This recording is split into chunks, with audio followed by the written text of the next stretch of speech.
గజం భూమి 13,500 రూపాయలతో 151 గజాల భూమి 20 లక్షలు మాత్రమే. Welcome to Suman TV. దేవుడు అన్నీ ఇచ్చినా సరే కింద ఏమాత్రం లోటు చేసినా దేవుడు మాకు అన్యాయం చేసేస్తాడు, మా మీద పగ పట్టేశాడంటూ దేవుణ్ణి 100 సార్లు నిందిస్తుంటాం. కానీ ఒక దిక్కు తోచని స్థితిలో ముక్కుపచ్చలారని ముగ్గురు పిల్లలు తల్లిదండ్రులను కోల్పోయి ఎంత దీన స్థితిలో ఉన్నారో నేనైతే ఇప్పుడు చూపించబోతున్నాం. ప్రస్తుతం నేనైతే ఉన్నాను విజయనగరం జిల్లా కొండకర్కం గ్రామంలో. ముగ్గురు పిల్లలు ముచ్చటగా ఉన్నారు. ముగ్గురు కూడా చిన్న వయసు వారు. తల్లిదండ్రులు లేక అసలు వారి పరిస్థితి ఎంత దయానీయంగా ఉందో నేనైతే చూపించబోతున్నాను. నాతో రండి. ప్రస్తుతం నేనైతే పిల్లల నివాసం ఉంటున్నా ఇంటి వద్ద ఉన్నాము. ఇంటి పరిసరాలను కూడా చూడండి ఒక్కసారి. అంటే అమ్మ ఉండేటప్పుడు ఎలా ఉండేదో, అమ్మ లేని సమయంలో ఎలా ఉందో దానికి చూపించడం నిజంగా ఇది నిదర్శనం అని చెప్పుకోవచ్చు. రీసెంట్గానే అమ్మ కాలం చేసింది, ఒక 4 days అవుతుందట. నా ముందు ఉంది కదా చిన్న పాప, తను లాస్ట్ పాప. ఏమవుతుందో కూడా తెలియట్లేదు తనకి. నేనేం చేస్తున్నానో, వీళ్ళు ఎందుకు వచ్చారో, మా అమ్మ ఏమైంది, మా అమ్మ వస్తుందేమో అని ఎదురు చూస్తుంది తనైతే. లోపలికి వెళ్తున్నాను నేను. ఒక పూర్ ఫ్యామిలీ యొక్క హౌస్ అని చెప్పుకోవచ్చు. తిను పెద్దమ్మాయి, తిని పేరు కూడా లక్ష్మి. అండ్ ఇంట్లో చూస్తున్నారు కదా పరిస్థితి ఎలా ఉందో. అట్లీస్ట్ ఉండడానికి కూడా వీళ్ళకి సదుపాయకరంగా లేదనే చెప్పుకోవాలి. ఇంకా లోపలికి వెళ్ళినట్టయితే 2 rooms ఉన్నాయి ఇక్కడ. కనీసం సరిగ్గా షెల్టర్ కూడా, డోర్స్ కూడా లేవు ఇక్కడ పరిస్థితి.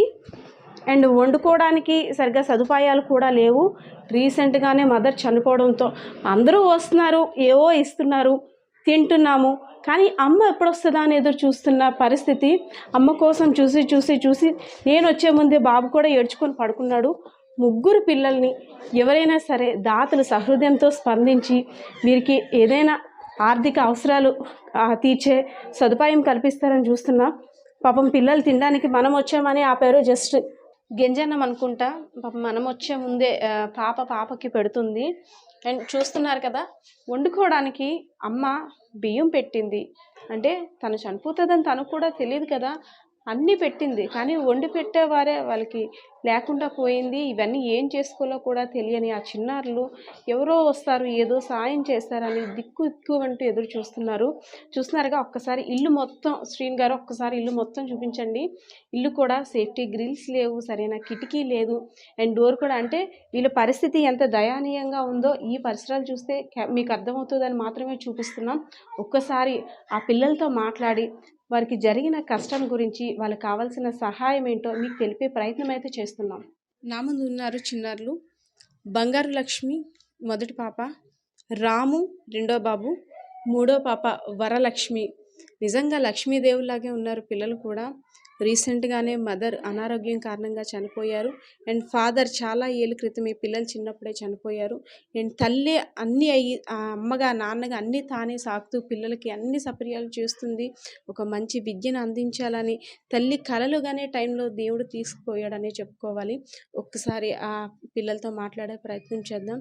అమ్మ నీ పేరమ్మా, ఏం చదువుతున్నావు నువ్వు? నా పేరు బంగారు లక్ష్మి. నేను 10th class చదువుతాను. అమ్మ నాన్న పేర్రా? అమ్మ పేరు ఎల్లయ్యమ్మ, నాన్న పేరు పైడిరాజు. నాన్న చనిపోయి ఎన్ని సంవత్సరాలు అవుతుంది తల్లి? 5 సంవత్సరాలు అవుతుంది. అమ్మ 4 రోజులు అవుతుంది. ఎలా చనిపోయింది? హెల్త్ బాగాలేదా? ఏమైందిరా తల్లి? హెల్త్ బాగాలేదు తల్లి. మరి అంటే అమ్మ చనిపోయిన తర్వాత చుట్టాలు ఎవరైనా వచ్చారా మీ దగ్గర? ఎవరైనా ఉంటారా? వచ్చి చూసి వెళ్ళిపోయారు. తర్వాత ఎవరు లేరు. మీ ముగ్గురిని చూడడానికి ఎవరూ లేరమ్మా? లేరు. నువ్వేం చదువుతున్నావమ్మా? 10th class ఏ చదువుతాను. స్కూల్? ఎక్కడ? ZPH school. ఇక్కడ దగ్గరేనా అది? మరి నువ్వు స్కూల్కి వెళ్ళావా ఈరోజు? వెళ్ళలేదు. చెల్లిని తమ్ముడిని చూసుకొని ఉండిపోయా. మరి మీకు వంట అది ఎవరు చేస్తున్నారమ్మా? నేనే చేసుకుంటాను. నిజంగా అమ్మాయి చెప్తుంటే బంధాలు బాంధవ్యాలు ఏమవుతాయో. అంటే అందరూ ఉండేటప్పుడు అందరూ వచ్చి పలకరించి మేము లేవా అంటారు, కానీ ఇలాంటప్పుడు తెలుస్తుంది అనమాట. అంటే అమ్మ చనిపోయిన తర్వాత బంధాలు బాంధవ్యాలు ఎంతవరకు వీళ్ళని సాకుతున్నాయో. ఏదో చనిపోయిన రోజు వచ్చారంట, 2 చాక్లెట్స్ బిస్కెట్స్ ఏవో ఇచ్చి ఆశీర్వచనాలు ఇచ్చి వెళ్ళిపోయారంట. కానీ పిల్లలకి పట్టెడు అన్నం పెట్టే నాదుడు లేదనే చెప్పుకోవచ్చు. చూస్తున్నాం కదా, ఆ అమ్మాయి వండుకుంది గెంజన్నం. అంతకుమించి ఆ అమ్మాయికి కూడా ఏమీ రాదు మేబీ. ఆ చిన్న చేతులతోటి గెంజన్నం ఉండి తమ్ముడికి చెల్లికి పెడుతుంది. నిజంగా దయానీయ పరిస్థితే. తల్లి తండ్రి లేకపోతే పిల్లలు ఎలా ఉంటారో చూపించడానికి మా ప్రయత్నం. రాము, ఏం చదువుతున్నావు నాన్న నువ్వు? 6th అన్నం తిన్నావా? ఏం తిన్నా? గంజి బువ్వ. అమ్మ నీతోటి ఏం చెప్పేది? రోజు బాగా చదువుకోమని చెప్పేదా? మరి చదువుతున్నావా? ఏమవుతావు పెద్దయ్యాక? ఏమి అవ్వా? అమ్మ ఏమో అమ్మని చెప్పింది. అమ్మేటి చెప్పలేదు. అమ్మ ఏంటి చెప్పలేదా? నువ్వు చిన్నోడు కదా, నువ్వేమవ్వాలనుకుంటున్నారా? నేను జాబ్ చేసి నా కాళ్ళ మీద నేను బ్రతకాలనుకుంటా. అన్న మరి చెల్లి వాళ్ళని చుట్టాలకి ఎవరికైనా ఇస్తారా? నా దగ్గర చదివించుకుంటా. నిజంగా అమ్మాయి చదువుతుంది 10th క్లాసు. 4 days అమ్మ లేకపోయేసరికి చుట్టాలు ఎవరికి ఇవ్వకూడదు, నా కాళ్ళ మీద నేను నిలబడి నా తమ్ముడికి నా చెల్లిని నేను జాగ్రత్తగా చూసుకోవాలని ఒక మంచి దృఢ సంకల్పంతో ఉంది. యాక్చువల్లీ అంటే ఎవరైనా సరే ఎప్పుడైనా ఎవరికి ఏది అవసరం అప్పుడే సహాయాన్ని అందించాలి. బంధువులైతే కావచ్చు, అధికారులైతే కావచ్చు, ప్రజాప్రతినిధులైతే కావచ్చు, వీళ్ళకున్న దయానీయ పరిస్థితి చూసి స్పందించి వీళ్ళకి ఏ విధంగా సహాయం అందిస్తే వాళ్ళకి యూజ్ అవుతుందో ఆ విధంగా సహాయాన్ని అందించాలని అయితే మనం కోరుకుంటున్నాం. చుట్టుపక్కల ప్రాంతాల వాళ్ళు కూడా, అంటే చుట్టుపక్కల ఉండే స్థానికులను కూడా అడిగాము. తండ్రి చాలా ఏళ్ళ క్రితం కాలం చేశాడు, తల్లి ఏదో కష్టపడి ఉన్న ఇంటిలోనే పిల్లల్ని చూసుకుంటుంది. ఈ టైంలో 3 పిల్లల్ని కూడా అనాథలను చేసి వెళ్ళిపోయింది. ఎవరు చూసుకుంటారు? దగ్గర వాళ్ళు కూడా ఎవరు రాని పరిస్థితి. ఎవరో అందరూ వస్తున్నారు, ఒక 2 బిస్కెట్లు చాక్లెట్లు కొనేసి ఇస్తున్నారు. పిల్లలకి అవి ఏవి అవసరం లేదు కదా, వాళ్ళకు భరోసా ఏంటని వాళ్ళు కూడా అడుగుతున్నారు. ఒకసారి ఇక్కడున్న పరిస్థితి, వీళ్ళ వివరాల గురించి స్థానికులు కూడా అడుగుదాం. ఇక్కడున్న 3 పిల్లల యొక్క పరిస్థితిని తెలిపేందుకు స్థానికులు కూడా ఉన్నారు. మరిన్ని వివరాలు అడిగి తెలుసుకుందాం. అమ్మ, అంటే ఇక్కడ ఎన్ని సంవత్సరాలు బట్టి వీళ్ళు నివాసం ఉంటున్నారు?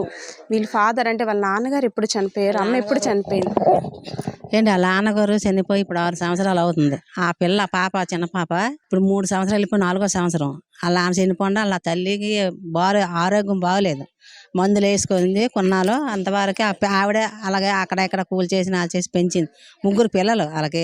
ఓ పాప, పెద్ద పాప, చిన్న బాబు. ఆ పాప ఊరు ఆధారం లేరండి వాళ్ళకి, దిక్కుల మీద ముక్కునేదు. ఆ ఇల్లు ముసలాం కట్టేసి చనిపోయింది ఆనాడు ఏనాడో. అలాగా అందరూ ఉండేవారు, కారిపోతుండేది. అలా గుడిసి ఉండేది, గుడిసి ఎక్క తీశారు.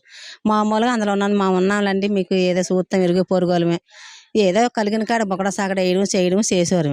అంతవరకు కనుక ఇప్పుడు ఆ పిల్లలు, ఇప్పుడు ఆ తల్లి చచ్చిపోయి ఇప్పుడు 5 రోజులు అయిపోయింది. అలా గోల పెడుతుంటే ఇలా చూస్తానమ్మా, మీకేం భయం లేదు, ఇలాగే పెదలు చూస్తారు, ఏదో రంగా బతుకుదురులండి, మీరు భయం పడకండి అని అలా ధేమా చెప్తానమ్మా. అంటే పిల్లల యొక్క అమ్మ ఎల్లమ్మ కదా, ఏం చేసి ఉండేవారమ్మ? అంటే ఏం చేసి పిల్లల్ని?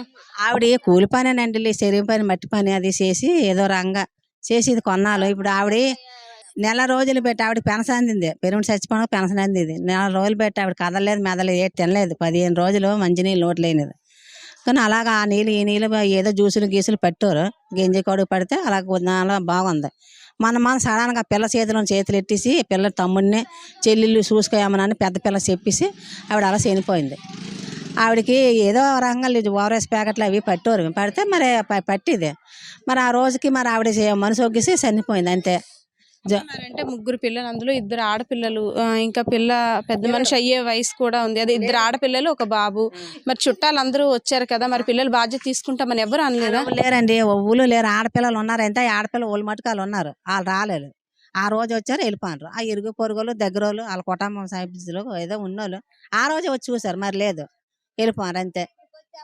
రాలేదు. ఇప్పుడు పిల్లల పరిస్థితి, వయసులో ఉంది ఆడపిల్ల. ఆడపిల్ల అంతే, ఒక పిన్న ఉంది ఆవిడకి. ఆవిడది ఈ ఊరు కాదు, పొన్నూరు ఆవిడది, పోలిపిల్లి రావాడ. అక్కడి నుండి వస్తుంది ఆ పిల్ల.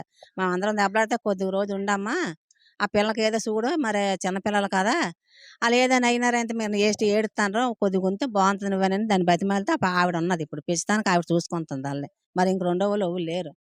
మరి ఆవిడ వెనకాతలు వెళ్ళిపోతారు, వెళ్ళరు కూడా, ఇక్కడే ఉంటారు వాళ్ళు. వీళ్ళు కొద్దిగా శుభ్రం చేసుకుని ఏదో రంగం మా ఊర్లో బతుకుతారు వాళ్ళు. మరి పొన్నూరు వెళ్ళరాలు. చూసాం, ఇల్లు కూడా గచ్చు లేదు, ఏమి ఆ కిటికీ ఏమీ లేదు. ఆ ఇల్లు నూతుగా ఉంది. ఆ ఇల్లు ఇది శుభ్రం చేసి ఏదో మట్టి గిట్టేసి కొద్ది మీదకి నెగదీయాలి. ఆ పేదోళ్ళు ఇప్పుడు ఆ ఇల్లు ఒకటి, ఇప్పుడు ఆవిడకి కార్యక్రమం చెయ్యాలి 11 రోజులు. అది అయిపోయిన తర్వాత కొద్దిగా ఇంట్లో చనిపోయింది కాబట్టి బాగోలేదు, పంతులు గారు వచ్చి బాగు చేయాలి ఆవిడ.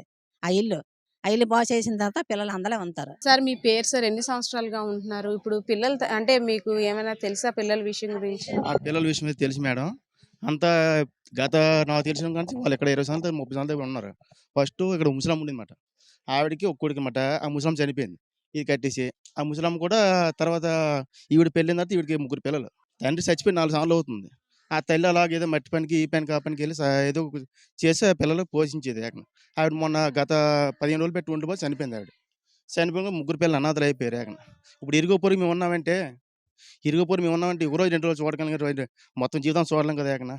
ఏదో తెలుసుకొని ప్రభుత్వం ద్వారా దీని ద్వారా ఏదో పిల్లలకి అనాథ ఇది ఇది కాబట్టి చూసి ఎంతో కొంత దయచేసారనుకో వాళ్ళ పుణ్యం కూడా ఉంటుంది కదండి వాళ్ళకండి. చూసారుగా పిల్లల యొక్క దయనీయ పరిస్థితి. నిజంగా అంటే అయిన వాళ్ళందరూ కూడా ఉండి అనాథలుగా మారిన వైనం అనే చెప్పుకోవాలి. అందులో ముగ్గురు కూడా చిన్న పిల్లలు. తెలిసి తెలియని వయసు, ముక్కు పచ్చలారని వయసు అనే చెప్పుకోవాలి. చుట్టుపక్కల ఉండేవాళ్ళు ఏదో ఒక ఫోటో ఏదో చూడగలరు కానీ వాళ్ళ బాధ్యతను అంటే తీసుకోవడం కష్టం కదా. ప్రభుత్వ అధికారులు స్పందించి, దాతలు ఎవరైనా సహృదయంతో స్పందించి వారు ఉండేందుకు కొంచెం స్టే చేయడానికి ఇల్లు బాగు చేస్తే బాగుందని స్థానికులు కోరుకుంటున్నారు. పిల్లలు కూడా మాకు ఎవరైనా ఒకరు ధైర్యం చెప్పి మేము ఉన్నామని ధైర్యం ఇస్తే చాలు, నేను నా తమ్ముడిని నా చెల్లిని చూసుకుంటానని అమ్మాయి కూడా చాలా ధైర్యంగా చెప్తుంది. సో ఇలాంటి కష్టం ఎవరికీ రాకూడదు. ఎవరైనా దాతలు సహృదయంతో స్పందించి తోచినంత సహాయం చేస్తారని సుమన్ టీవీ ద్వారా ఆశిస్తున్నాం. పరిస్థితి అయితే ఇది. కెమెరా పర్సన్ శ్రీనివాస్తో పద్మ, సుమన్ టీవీ, విజయనగరం.